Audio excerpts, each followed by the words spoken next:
Chapter 3 gives a general overview of uh, law and the legal system, and it considers the role that law plays in everyday life. It defines law, describes the sources of law, and discusses several key features of the legal system, including the separation of government powers, uh, federalism, the role of the courts, and due process.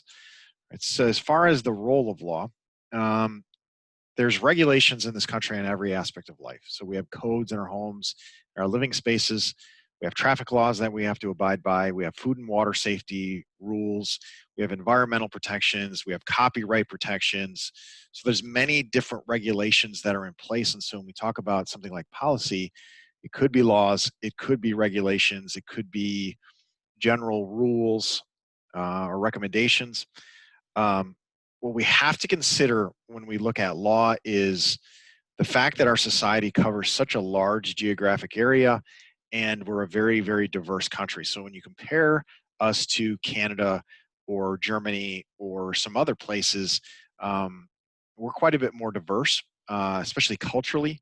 And so it's difficult for us to take such a large geographic area and such a diverse culture and slap one law onto the whole group. So we do have to have some level of control, but we also have to have some means of trying to keep things fair for people.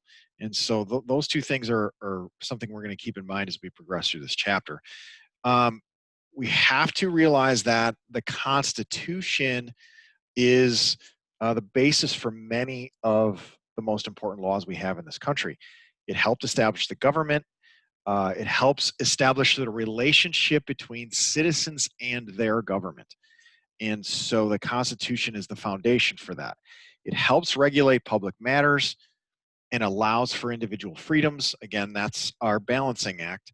Um, and that should be protected by the government. So this week, we're seeing people's right to protest. And so that should be protected by the government to some extent.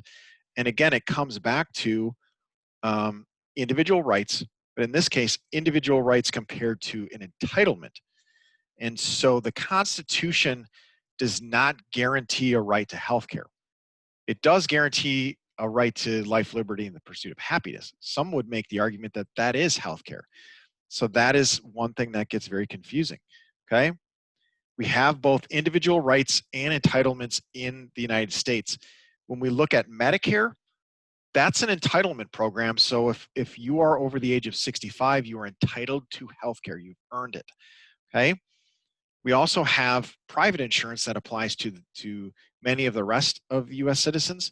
That's an individual right to be able to go out and get that. But um, when the Affordable Care Act came into play, that really kind of created a law that you should have to have insurance, otherwise you pay a penalty. And again, we get into a lot of the debates on both sides of this in the course.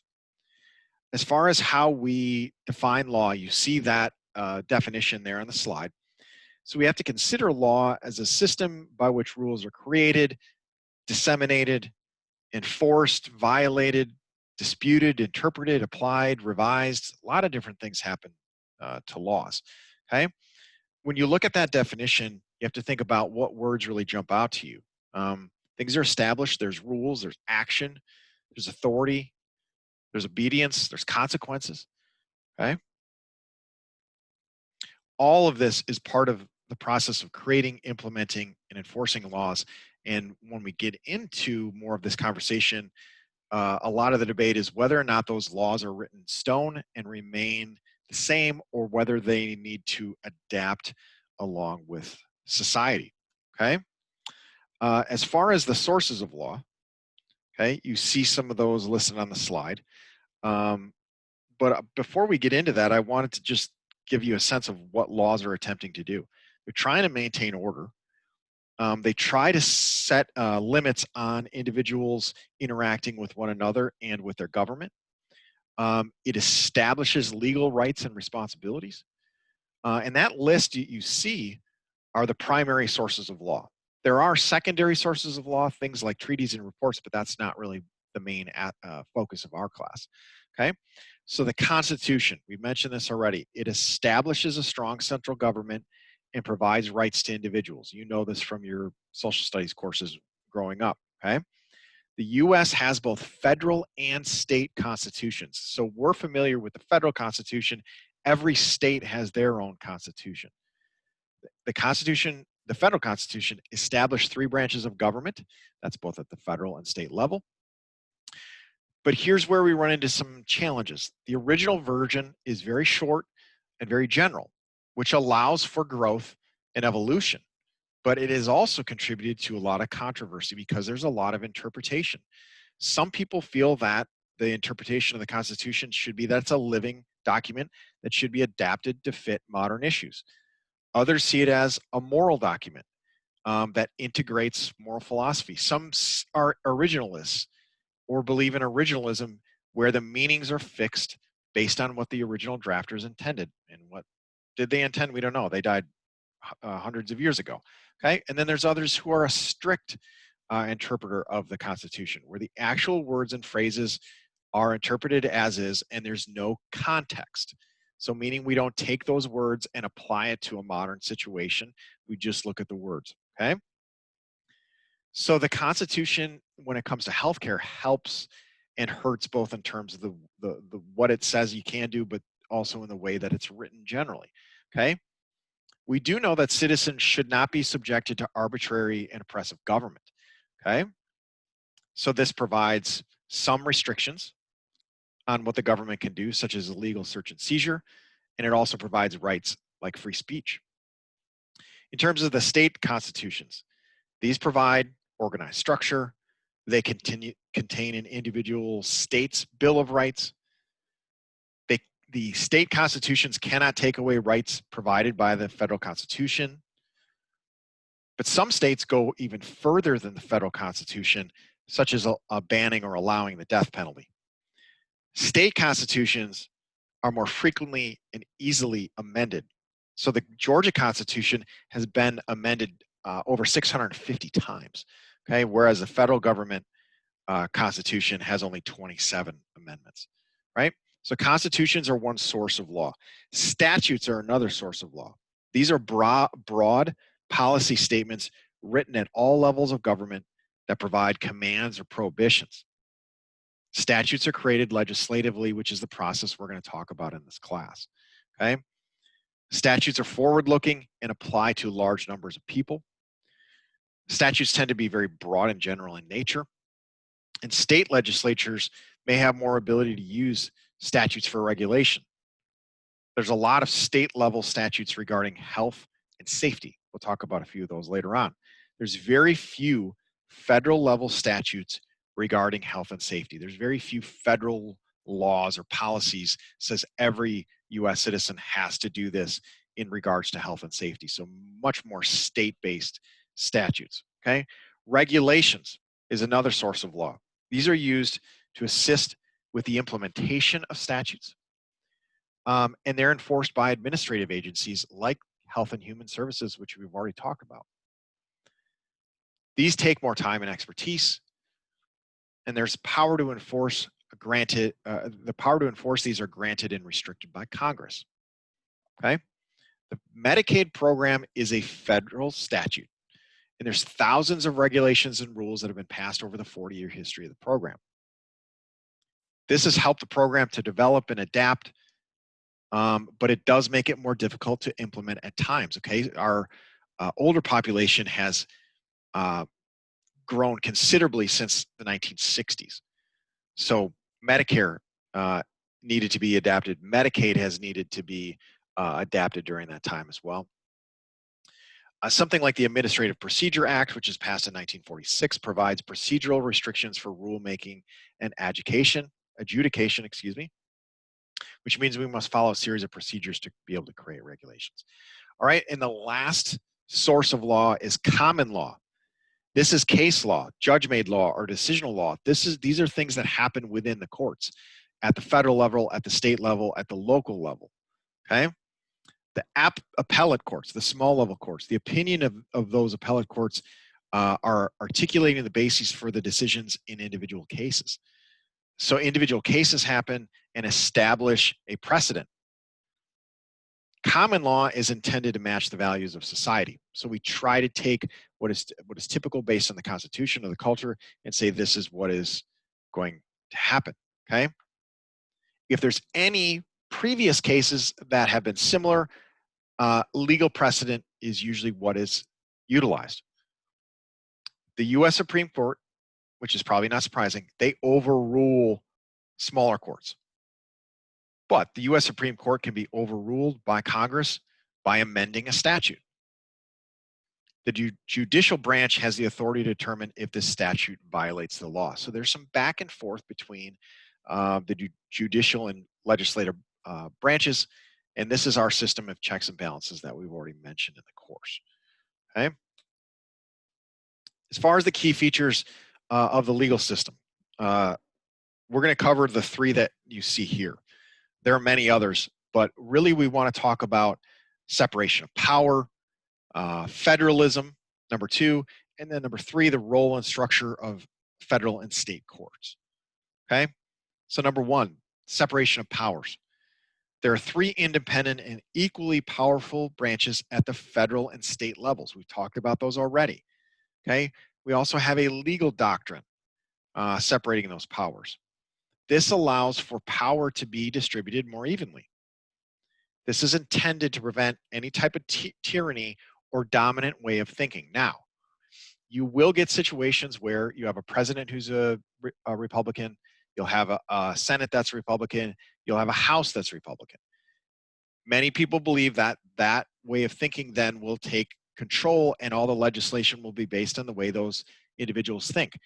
That did not happen when the American Health Care Act was attempted to be passed shortly after the Trump administration began in 2017. They did not pass a new health care bill because they could not get a majority in the Senate. So it in many cases it does happen. The Affordable Care Act passed because there was a Democratic president, Democratic House, Democratic Senate, and they were able to get those majorities.